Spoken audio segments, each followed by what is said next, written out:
கொக்கும் நரியும் தான் வீட்டிற்கு வரும்படி கொக்கை நரி அழைத்தது. கொக்கு சம்மதித்தது. நரியின் வீட்டிற்கு போயிற்று. 2 அகலமான தட்டில் ரசத்தை விட்டு ஒன்றை கொக்கு முன்பாக நரி வைத்தது. நரி ரசத்தை நக்கி குடித்து கொண்டே கொக்கையும் சாப்பிடும்படி சொல்லிற்று. நீண்ட அலகு உள்ள கொக்கு ரசத்தை எப்படி சாப்பிட முடியும்? பசி தீராமல் திரும்பியது. பிறகு நரியை கொக்கு தன் வீட்டிற்கு அழைத்தது.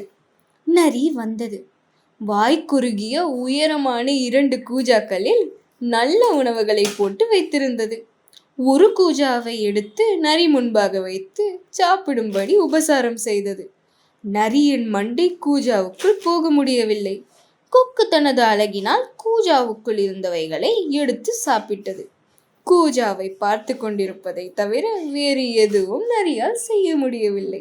நீதி: கர்மவினை விடாது.